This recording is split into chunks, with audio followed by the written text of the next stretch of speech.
Please listen everyone kindly.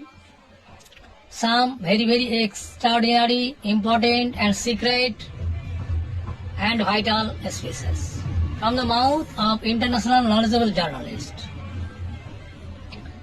about the conflict between Iran versus America and Israel. Please listen now everyone. ইরানের সামরিক শক্তি কত এবং কিসের বলে ইসরায়েল এবং আমেরিকার মতো দুটো শক্তির বিরুদ্ধে একই টাইম দাঁড়িয়েছে, লড়াই করছে? ব্যাপারটা কি? এই শক্তি পাচ্ছে কোথায়, বা এই শক্তি কোথায় ছিল, এবং এই শক্তি আসলে কিসের উপর ভিত্তি করে? এই শক্তির মূল জায়গাটা কি? কি নিয়ে এত শক্তিটা ইরানের হলো? আজকে এই বিষয়টি একজন ইরানি কমান্ডারের মুখ থেকে বলাবো, অর্থাৎ একজন কমান্ডার কি বলেছেন আমি সেই তথ্য নিয়ে আপনাদেরকে তুলে ধরবো। আইআরজিসির একজন সাবেক কমান্ডার তিনি কি বলেছেন খেয়াল করুন। তিনি বলেছেন যে আমাদের হাতে অর্থাৎ ইরানের হাতে আসলে কত ক্ষেপণাস্ত্র আছে, কত ড্রোন আছে আমি জানি না। আমি শুধু জানি এইটুকু যে আমরা এই ড্রোন আর ক্ষেপণাস্ত্র সিগারেটের মতো বানাই।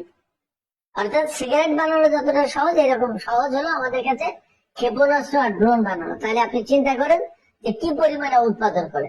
এটা গেল একটা তথ্য। দ্বিতীয় তথ্য, এই কমান্ডারই বলছেন এই যে আন্ডারগ্রাউন্ড মিসাইল সিটি বলি না, মাটির নিচে যে সমস্ত মিসাইল শহর বা সিটি আছে, সেই সম্পর্কে তিনি বলছেন যে এই যে আন্ডারগ্রাউন্ড মিসাইল সিটি যে কয়টা আমি ঠিক জানি না, বলতে পারবো না। আমি 123টা গুনেছিলাম, এরপরে আর গুণ না করে বাদ দিয়েছি, আর গুনতে পারি গুনিনি। খেয়াল করেন 123টা সিটি তিনি গুনেছিলেন, এরপরে আরো আছে কিন্তু তিনি আর গোনা বাদ দিয়েছিলেন, তিনি আর গোনেননি। মিসাইল সিটি, এক একটা মিসাইল সিটিতে কত হাজার মিসাইল করে থাকে আল্লাহ জানে।